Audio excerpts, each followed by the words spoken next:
मैंने जिक्र किया, लेकिन उसके जवाब में आपने कहा तो उनका जो लेख है silence of the Deobandi lambs, जिसमें कुल मिला के वो जो बात कह रहे हैं, जो बात वो कर रहे हैं, वो ये कि देवबंद दिखाता कुछ है, कहता कुछ है, अंदर खेमे में करता कुछ है। कि जब जैसे फ़र्ज़ कीजिए मैं जब देवबंद गया था तो हम लोगों को तमाम जो चीज़ें दिखाई गई, उसमें कंप्यूटर की पढ़ाई भी दिखाई गई, अंग्रेज़ी की तालीम भी पढ़ाई गई, लाइब्रेरी में भी लेके गए जहाँ तमाम तरह की किताबें थी जो कि केवल इस्लामिक सोच या कट्टर सोच से जुड़ी हुई नहीं थी।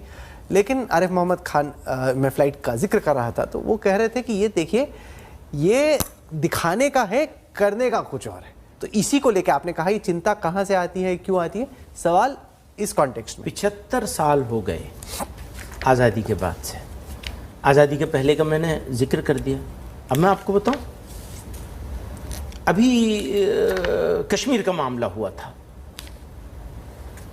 तो अकेली ये जमीयत उलमा हिंद ऑर्गेनाइजेशन थी जिसने ये कहा कि हम बावजूद इसके कि हम एग्री नहीं करते हैं इस तरह से 370 हटाए जाने को। आज भी मैं कहता हूं, जिस तरह 370 को हटाया गया कश्मीर के लोगों को कॉन्फिडेंस में लिए बगैर, हम इससे एग्री नहीं करते हैं, उसके बावजूद मुल्क के साथ खड़े। अभी अभी की बात है, ज़्यादा पुरानी नहीं हुई, 2 साल हुए हैं।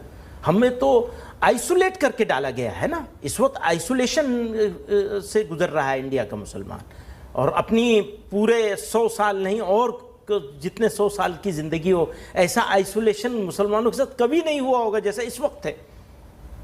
और जिस तरह के फीलिंग्स से मुसलमान गुजर रहे हैं, और वो फीलिंग आप क्या समझते हैं कि मेरे पास नहीं होगी? मेरे पास उससे ज़्यादा फीलिंग है जिस फीलिंग से मेरा जवान गुजर रहा है। प्लीज़ अंडरस्टैंड कीजिए, आरिफ मोहम्मद खान साहब का एक एजेंडा है, उनको एक चीज़ हासिल करनी है, वो ठीक है, वो उस स्टैंड पर हैं, मुझे उसमें कोई एतराज़ नहीं है। वो बड़े आदमी हैं, हम तो छोटे से लोग हैं। कुछ महीने में उत्तर प्रदेश में असेंबली इलेक्शन होने वाला है। उससे पहले हम देख रहे हैं कि तमाम तरह की बयानबाजी एक बार फिर से शुरू हो गई है। अब्बा जान से लेके, चचा जान से लेके, अम्मी जान से लेके, भाईजान से लेके तमाम तरह के आरोप प्रत्यारोप लग रहे हैं।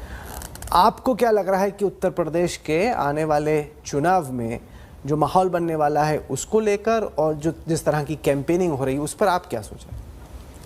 देखिए, वो जो कैंपेनिंग हो रही है, मैं उसको न कह करके एक ही बात कहना चाहता हूँ। जो लोग सबसे ज़्यादा राष्ट्रवाद की बात करते हैं, जो लोग सबसे ज़्यादा राष्ट्र निर्माण की बात करते हैं, वही लोग अपने पॉलिटिकल फ़ायदे के लिए मुद्दों को पर बहस करने के बजाय, जिन मुद्दों पर बहस करने के बजाय कम्युनिटीज़ को बांटकर, एलिनिएट करके, फला करके पॉलिटिकल फ़ायदा उठाने की बात करते हैं। तो मेरी समझ में नहीं आता कि राष्ट्र के साथ विश्वासघात करने का तरीक़ा क्या होगा। कौन से तरीक़े होंगे जिनसे ये पता चले कि विश्वासघात किसे कहते हैं। सेट कर लीजिए कि किन किन चीज़ों को विश्वासघात कहा जाएगा। अगर मुल्क में बसने वाले लोगों को इस तरह से बांट दिया जाएगा तो ये राष्ट्र के साथ क्या विश्वासघात की श्रेणी में नहीं आता है?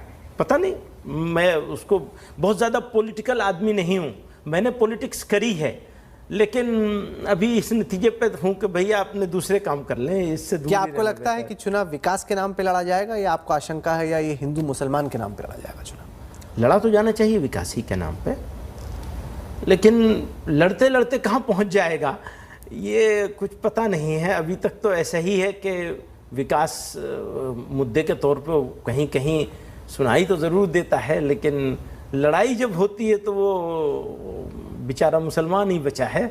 आसान होता है ना, आसान होता है ना। मुद्दे, बाकी मुद्दों के ऊपर बहस करेंगे तो बताना पड़ेगा ना कि बेरोज़गार कितने हैं, बेरोज़गारी की नए रोज़गार जनरेट करने के बजाय रोज़गार छूट कितने रहे, फलां। मैं चूँकि पॉलिटिकल आदमी नहीं हूँ, दिमाग उस पर ज़्यादा नहीं चलता।